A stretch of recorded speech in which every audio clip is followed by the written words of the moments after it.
So far, it's been a rough year for the MBTA. Ridership's increasing, but there have been a good many problems with service, from long delays on commuter rail to the more common breakdowns in rapid transit lines with older trains and faulty signals. You can also add complaints about crowding as riders jostle with the increasing numbers, and that includes more strollers. And joining us with some thoughts on the problems and possible solutions is a member of the T-Riders Union, Patricia Hayden. Thank you very much for being with us, Patricia. Thank you. They don't make the news as often, but a lot of what the T-Riders Union is concerned about is buses, right? Yes, we are.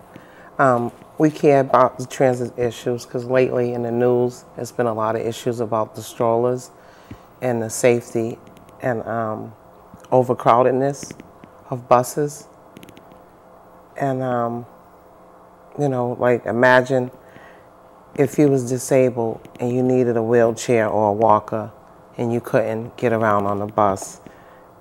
And, you know, and also with the strollers, it's the same way. Like, the parents need to have the strollers on the bus so that they can get around and, you know, be accessible for their kids to get around. So it is like something that they need. And I don't know. Strollers are a challenge. I mean, it's tough enough when you're riding on a train on the red line or the orange line, but I've been on some buses. You have these narrow aisles down the middle, and if somebody comes on with a stroller, especially if it's a big stroller, that's trouble. It is, and we need to do something about it. You know, we need more revenue, so that means we can have more buses so that it won't be so overcrowded, and then the people that do have strollers can get on the bus comfortably, and also the disabled people can get on the bus without any problems. So that's where we need to try to get more revenue for the bus service. Now, you might have heard the talk that in some transit systems they require riders to fold up the strollers. Now, I guess if you try to do that while you're holding a toddler in one hand, how does it work? It's not really possible for you to be able to fold it up holding a toddler in the hand while the bus is in motion. And it's really difficult when they're the bigger strollers, because once you fold it up, where would you then put it? You know, and I think the main way we can resolve this problem is with more revenue and more buses. That's the only way to resolve the problem, because the buses are overcrowded and there's not enough space for the strollers to actually fit on the bus with riders, but you need it, so. Well, to get more buses and other kinds of things on the T, you need more money, and that means something's got to be done mainly by the state legislature and the governor. So what do you think they should do?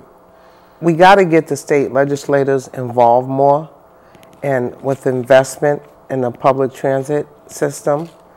And we have to really target the legislators to do something about it. It's really more than just cuts. That's the issue. What about the communities that are very transit dependent? These are people who probably don't have cars of their own, and even if they did, they'd have a hard time parking it. Yes, they will. But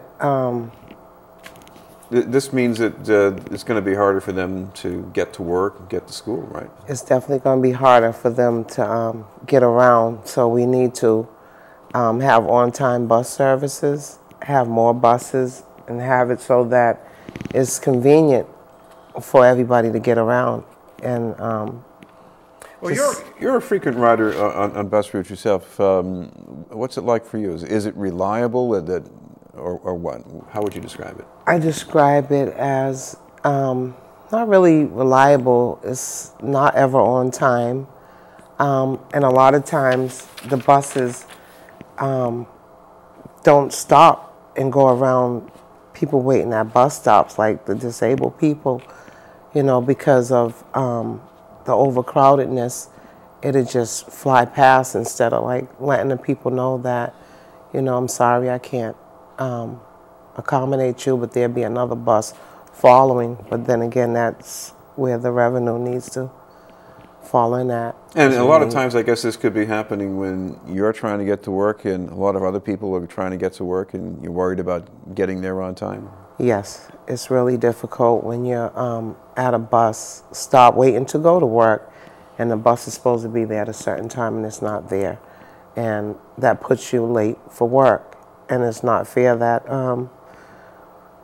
the public have to compromise when we can try to get more revenue and supply.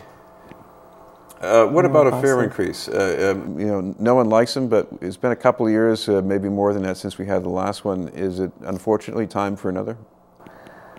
How would you feel yourself?